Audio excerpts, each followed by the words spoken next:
Da nossa aula de hoje é especiação. Afinal de contas, um dos pilares da evolução é a ideia do parentesco evolutivo, sustentado pela ancestralidade comum, ou seja, uma espécie ancestral que acabou dando origem a várias outras espécies, né, resultando nos órgãos homólogos. Tá? Então, isso está muito claro para a gente. E a aula de hoje vai mostrar para nós como é que o surgimento de novas espécies a partir de uma espécie ancestral pode acontecer, ok? Bom, para entender tudo isso, a gente tem que primeiro falar sobre o conceito de espécie. Afinal de contas, é disso que a gente vai falar, como é que surgem as espécies, tá certo? Primeiro, a gente não pode esquecer que a espécie é a única unidade natural de classificação. Todas as demais unidades, os critérios usados para agrupar os indivíduos, né, os seres vivos nas demais unidades, são critérios convencionados pelos cientistas. Então, a espécie é o único grupo, a única unidade que os critérios de agrupamento são naturais. Então, para que os indivíduos possam pertencer à mesma espécie, eles devem potencialmente, né, terem a capacidade de acasalar e produzir descendentes férteis, ou seja, tem que acasalar, ter filhotes, e esses filhotes também devem ter filhotes, para que possa haver, né, a sustentação desse grupo ao longo do tempo, ao longo das gerações. E a gente não pode esquecer que a evolução só pode ser medida, só pode ser analisada, avaliada num grupo de indivíduos, né, numa população. Um indivíduo sozinho, ele não consegue mostrar, né, o evento evolução, certo? Então, os indivíduos que podem potencialmente acasalar e gerar descendentes férteis, eles pertencem à mesma espécie. Certo? Então, é muito importante esse conceito para que a gente possa dominar, né, o processo de especiação. Tá? Agora, um outro conceito que não é muito importante na biologia, exceto para essa situação, é o de raça ou subespécie. Então, raça ou subespécie é o nome que a gente dá para aqueles grupos que surgem dentro de uma mesma espécie. Então, a gente não pode esquecer que esses indivíduos, tá, se eles são subdivisões de uma espécie, eles podem acasalar entre si e ter filhotes férteis. Então, os indivíduos de uma espécie, né, eles podem ser fragmentados em grupinhos diferentes, tá, mas que eles continuam a ter capacidade de acasalar e ter filhotes férteis. O exemplo clássico está aqui, né? Sem produto da seleção artificial, né? Os cães, as várias raças de cães. Tá? Então, volto a dizer, raça, a gente só considera diversidade. São variações dentro de uma espécie, muito importante para a evolução. Agora, quando se trata de especiação, tá, ela ganha uma entonação assim, um pouco mais especial, ok? Bom, pessoal, são propostas algumas formas de especiação. Tá? O processo em si de especiação, a gente caracteriza como sendo o surgimento de nova ou novas espécies a partir de uma espécie já pré-existente, um grupo anterior, certo? Bom, existem várias propostas dos acontecimentos para a especiação. As duas mais importantes são a especiação alopátrica e a simpátrica. E a especiação alopátrica, a mais importante de todas, é aquela que acontece por isolamento geográfico. Então, uma população original é fragmentada, né, acaba se separando, sofre evolução paralela e depois de um certo tempo acaba gerando duas ou mais novas espécies. Tá? A especiação dita simpátrica não envolve isolamento geográfico. Então, há o surgimento de novas espécies, né, no mesmo ambiente. Só que não é o mais importante, principalmente para o vestibular, não é a forma mais importante de acontecer a especiação. Então, nós vamos focar, vamos botar nossa atenção na especiação alopátrica, que acontece por isolamento geográfico. Então, significa especiação em ambientes diferentes, o surgimento de novas espécies, porque os indivíduos foram colocados em ambientes diferentes, ok? Bom, então a gente parte do seguinte, ó, você tem uma população original, né? Relativamente homogênea. Então, o que acontece nessa população? Como os indivíduos estão cruzando, né, e estão produzindo descendentes férteis, então ocorre o fluxo gênico. Se acontece alguma mutação, essa mutação, depois de um certo tempo, acaba se espalhando nessa população. Como estão no mesmo ambiente, o fator de seleção, uma dificuldade ambiental, né, que acaba causando problema para um, acaba sendo problema para todos. Então, os fatores de seleção são os mesmos. Então, se nada de diferente acontecer, a tendência é que essa população se mantenha da mesma espécie ao longo do tempo. Mas no caso da especiação alopátrica, a gente hipotetiza, tá? Um isolamento geográfico. Como seria esse isolamento geográfico? Bom, devido ao surgimento de uma barreira geográfica. Pode ser um rio, pode ser uma montanha, tá? Um outro acidente geológico, tá? Então, pensa que essa população original, tá? É fragmentada por uma barreira geográfica. Então, o surgimento dessa barreira geográfica, tá, fragmenta essa população e eles passam a viver, cada um desses fragmentos passa a viver em ambientes diferentes. Tá? Então, o nosso foco vai ser, né, esses fragmentos, 2 ou mais fragmentos. Tá? Então, a gente tem um exemplo clássico de isolamento geográfico que surgiu com a deriva dos continentes. Então, várias espécies foram formadas por causa da deriva dos continentes. Então, esses fragmentos de população, né, separados por essa barreira geográfica, primeiro, vão estar vivendo em ambientes diferentes. Então, os fatores de seleção vão estar diferenciados. Então, a dificuldade que acontece num ambiente pode não ser a mesma do outro ambiente. Então, a seleção vai ser diferenciada. E aí, um outro detalhe interessante, as mutações. A mutação que acontece num fragmento da população, com certeza não vai acontecer no outro. Então, com o passar do tempo, esses indivíduos vão acumulando diferenças. Esses fragmentos, sofrendo mutações e seleção diferenciadas, eles vão acumular diferenças. Bom, depois de um certo tempo, tá, de acúmulos de diferenças, se porventura esses 2 subgrupos se encontrarem, pode acontecer 2 coisas. Eles podem se encontrar, serem diferentes, mas poderem acasalar e terem descendentes férteis. Bom, se isso acontece, a gente diz que esses 2 fragmentos constituem raças diferentes. Porque esse tempo todo eles ficaram diferentes, acumularam diferenças, né? Mas eles ainda podem cruzar e ter filhotes férteis, tá certo? Agora, outra possibilidade é que as diferenças acumuladas se intensifiquem.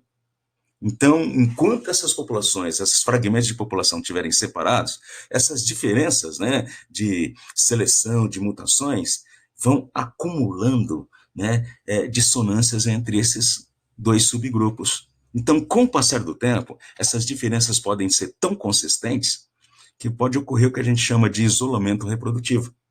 Eles podem acumular tantas diferenças que eles não podem mais cruzar e ter filhotes férteis. Então, quando isso acontece, a gente diz que houve o isolamento reprodutivo, certo? Então, você tem um grupo original, há uma fragmentação, uma evolução paralela. Quando esses fragmentos de população não puderem mais cruzar entre si e ter filhotes férteis, significa que houve o isolamento reprodutivo. Tá? Então, esse isolamento reprodutivo, presta atenção, tá? É o atestado de especiação. Então, significa que esses indivíduos agora são de espécies diferentes. Certo? Então, essa é a forma mais comum que existe de formação de novas espécies a partir de uma espécie ancestral.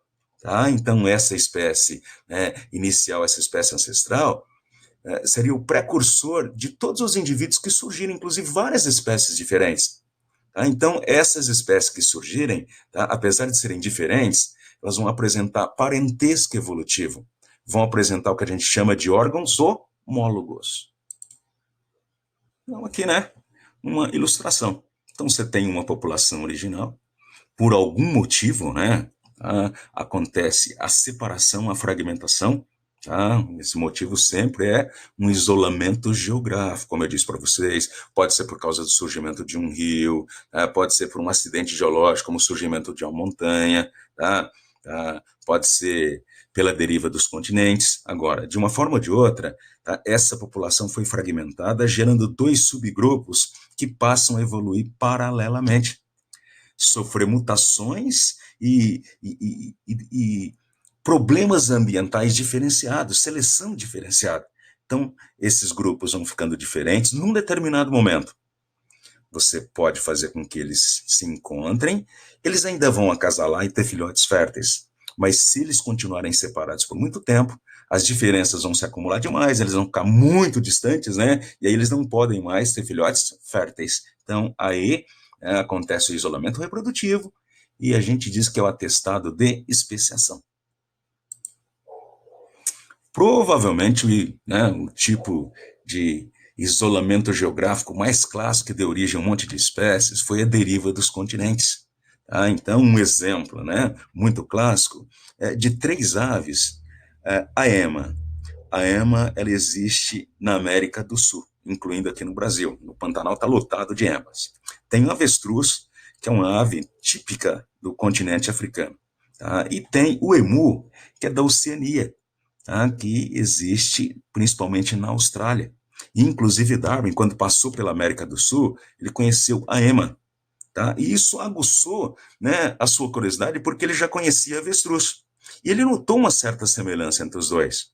E depois, continuando aquela célebre viagem a bordo do Beagle, né, ele, chegando na Austrália, ele encontrou o emu. Então, essas três aves acabaram sendo objeto que ajudaram muito nesse pensamento que o Darwin elaborou a respeito da evolução. Então, o que a gente pensa é que, quando os continentes estavam juntos, né, havia uma única espécie, uma população original homogênea. Com a deriva dos continentes, essa população foi fragmentada. Então, surgiram três fragmentos. Então, um fragmento que evoluiu na Oceania, um fragmento que evoluiu na África, né, corresponde à África, e o fragmento que evoluiu aqui na América. Tá? Então, havia muitas suposições, mas nada de concreto. Hoje, né, com essa possibilidade da análise bioquímica, né, análise do DNA, das proteínas, os cientistas tiveram certeza que eles têm um ancestral comum, tá? E essa aparência, né, essa semelhança anatômica, não é por acaso. Tá? Então, eles têm uma ancestralidade comum. Então, um exemplo clássico, tá, de especiação alopátrica por isolamento geográfico, certo? Bom, e a especiação simpática ainda é muito controversa, tá? Porque nesse tipo de especiação, os cientistas ainda não conseguiram determinar direito quais são os princípios que norteiam. Então tem muita discussão, inclusive muitos cientistas já rejeitaram essa hipótese, né? Bom, mas a ideia desse acontecimento é que ele ocorra sem isolamento geográfico. Os indivíduos conseguem ficar diferentes, tá, convivendo no mesmo ambiente. Normalmente isso acontece, né, por alterações do material genético. Alterações do material genético, e essas alterações podem tornar indivíduos, mesmo vivendo, né, num ambiente comum, diferentes o suficiente para provocar isolamento reprodutivo. Então, como eu disse, não é o método, né, mais cobrado nos vestibulares, não é a teoria mais cobrada nos vestibulares, certo? Então, além da tese das mutações genéticas, principalmente mutações cromossômicas, né, tem também a chamada seleção disruptiva, que no mesmo ambiente, né, um grupo de indivíduos começa a ser selecionado pela parte extrema dos fenótipos. Tá? Então, no mesmo ambiente, acaba começando a ter hábitos diferentes e acabam formando grupos diferentes. Mas é uma coisa ainda um pouco controversa. A principal tese é essa mesma, né? Você tem a espécie, vão acontecendo mutações no material genético, a gente sabe que as mutações são aleatórias, tá? Mas casualmente pode ser que os indivíduos se convertam em outra espécie, tá? Em muitos casos, tá? Não dá nem para fazer a comparação, porque se você pudesse voltar no tempo e pegar essa espécie há milhões de anos e trazer, né, para a atualidade, você veria que houve diferenciação, né, que houve um acúmulo de diferenças ao longo do tempo. Tá? Agora, isso não é suficiente, teria que comparar fragmentos, grupos que tenham gerado espécies diferentes, tá certo? Então, por isso que essa tese ainda é muito controversa, ok, gente? Tá? Então, não é o mais cobrado no vestibular, podem ficar tranquilos, tá? O máximo que pode acontecer é uma comparação do tipo assim, olha, o que é especiação simpática? É quando não há isolamento geográfico. Acontece especiação, os indivíduos são mantidos no mesmo ambiente, Mas depois de um certo tempo, né, principalmente por causa do acúmulo de diferenças genéticas, pode levar ao surgimento de novas ou nova espécie, ok? Agora, a parte mais importante dessa matéria mesmo é quando a gente fala em isolamento reprodutivo. Então, o que é isolamento reprodutivo? Tá? É o atestado de especiação. É quando os indivíduos não podem mais, né, é, cruzar e ter descendentes férteis, certo? Tá? Então, é muito amplo isso. Tá? Pode ser que os indivíduos realmente não possam mais cruzar. Pode ser que eles possam cruzar, mas pode ser que os gametas sejam incompatíveis, não haja fecundação. Pode ser, inclusive, que eles acasalem, né, que eles cruzem, que haja fecundação, mas que não haja a formação de um embrião. Mas, inclusive, né, pode ser que os indivíduos acasalem, que haja fecundação, que forme um embrião e o indivíduo até nasça um filhote, mas esse filhote é inviável. Então, isso também atesta o isolamento reprodutivo, ok? E esse isolamento reprodutivo, ele é dito pré-zigótico quando ele é determinado por algum fator que impede a fecundação. Então, a fecundação leva à formação do zigoto. Qualquer fator que impeça a fecundação é considerado um isolamento reprodutivo, um fator de isolamento reprodutivo pré-zigótico. Tipo assim, pode ser que os indivíduos tenham ficado tão diferentes que eles mudem de ambiente. Se eles estiverem em ambientes diferentes, eles já não podem mais se encontrar para acasalar. Pode ser que eles estão até no mesmo ambiente, mas o comportamento muda. Então, de repente, eles têm um comportamento que impede que eles se encontrem para acasalar. Às vezes, eles até estão no mesmo ambiente, tá? Mas a anatomia impede que haja o acasalamento. Tipo assim, a gente fala tanto de cães, né? Entre os cães, existem várias raças de cães, mas em alguns cães, entre alguns cães, já há impossibilidade, entre algumas raças de cães, já há impossibilidade de acasalamento. Se você pegar, por exemplo, um cão de grande porte, um cão de pequeno porte, já essa diferença de tamanho, tá, impossibilita o acasalamento. Então, né, diferenças anatômicas podem impedir que isso aconteça. Tá? Às vezes não é nem o problema anatômico. Às vezes os indivíduos ainda se sentem atraídos sexualmente, eles acasalam, mas né, os gametas não têm mais afinidade química. Vocês sabem que tem que haver afinidade química entre o espermatozoide e o óvulo para que se concretize a fecundação. Então, se não houver essa afinidade química, tá, eles não vão se encontrar mais e, com certeza, os indivíduos não terão filhotes. Então, qualquer uma dessas situações que impede que haja fecundação, que impede a formação do zigoto, é caracterizado como isolamento reprodutivo pré-zigótico. Tá certo? Agora, esse isolamento reprodutivo, ele pode ser pós-zigótico. Então, os indivíduos ainda são tão semelhantes, tá? Que eles vivem no mesmo ambiente, têm comportamento parecido, tá? Eles são atraídos para o acasalamento, tá? Os seus gametas apresentam afinidade, então acontece a fecundação, mas pode ser que o embrião que se forme não se desenvolva. Quer dizer, formou o zigoto, mas o problema acontece depois da formação do zigoto. Às vezes, até o embrião se desenvolve e até nasce. Surge um indivíduo, tá, que, inclusive, assim, em primeiro momento, dá a impressão que está tudo bem, que ele é da mesma espécie, mas esse indivíduo não é fértil.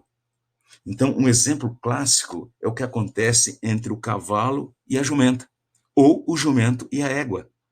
Tá? São espécies muito aparentadas, muito assemelhadas.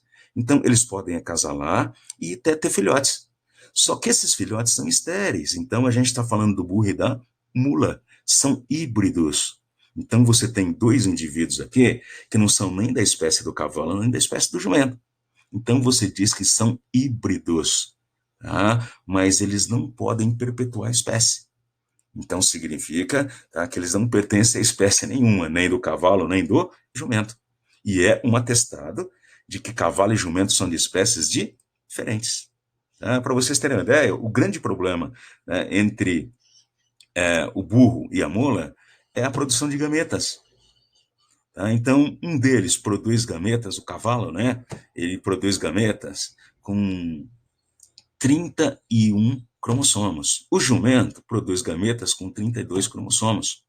Na hora da fecundação, forma-se um zigoto com 63 cromossomos, que é o que a gente vai encontrar no burro e na mula. Então, na hora do crossing over, não dá pareamento, não dá para completar a meiose e, consequentemente, eles não podem produzir gametas. Tá certo, gente? Então, é assim que acontece a especiação. Okay? Então, não se esqueçam, porque é um assunto muito cobrado no vestibular. Tá certo?